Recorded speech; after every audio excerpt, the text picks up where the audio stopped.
Hi అండి. ఈరోజు దొండకాయ రోటి పచ్చడి ఎలా తయారు చేసుకోవాలో చూపించబోతున్నాను. ముందుగా పావు కిలో దొండకాయలని మంచిగా క్లీన్ చేసుకొని ఇలా రౌండ్స్‌గా కట్ చేసుకొని పెట్టుకోవాలి. ఇప్పుడు స్టవ్ ఆన్ చేసుకొని ప్యాన్ పెట్టేసుకొని ఇందులోకి పావు కప్పు పల్లీలు వేసుకొని పల్లీల్ని లో ఫ్లేమ్‌లో వేయించుకోవాలి. తర్వాత పల్లీల్ని ఒక బౌల్‌లోకి తీసుకొని పెట్టుకోవాలి. మళ్ళీ అదే ప్యాన్‌లోనే 1 టేబుల్ స్పూన్ ఆయిల్ వేసుకొని ఇందులోకి ఆయిల్ వేడెక్కిన తర్వాత 1 టీ స్పూన్ ధనియాలు, జీలకర్ర వేసుకొని ఒకసారి ఒక నిమిషం పాటు వేయించుకున్న తర్వాత ఇందులోకి 20 పచ్చిమిర్చి కూడా వేసుకొని పచ్చిమిర్చిని మంచిగా వేయించుకోవాలి. ఇలా వేగిన తర్వాత ఇందులోకి 2 రెమ్మల కరివేపాకు కూడా వేసుకొని కరివేపాకు ఇలా వేయించుకున్న తర్వాత వీటిని కూడా ఒక బౌల్లోకి తీసుకొని పెట్టుకోవాలి.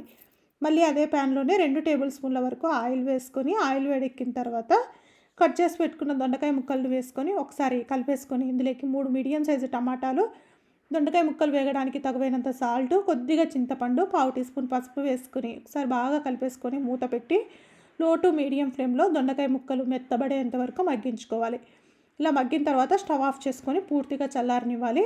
ఇప్పుడు మిక్సీ జార్లోకి వేయించుకున్న పల్లీలను వేసుకొని మెత్తగా గ్రైండ్ చేసుకున్న తర్వాత ఇందులోకి వేయించుకున్న పచ్చిమిర్చిని అలాగే కొద్దిగా సాల్టు 3 వెల్లుల్లి వేసుకొని కచ్చాపచ్చాగా గ్రైండ్ చేసుకున్న తర్వాత వేయించి పెట్టుకున్న దొండకాయ ముక్కలను కూడా ఇందులోకి వేసుకొని అలాగే ఇందులోకి కొద్దిగా కొత్తిమీరను కూడా వేసుకొని మరీ మెత్తగా కాకుండా రోట్లో వేసిన మాదిరిగా కచ్చాపచ్చాగా గ్రైండ్ చేసుకోవాలి. ఇప్పుడు ఒక మీడియం సైజు ఉల్లిపాయని ఇలా ముక్కలుగా కట్ చేసుకొని ఒక్కసారి అలా గ్రైండ్ చేసుకొని బౌల్లోకి తీసేసుకుంటే దొండకాయ రోటి పచ్చడి రెడీ.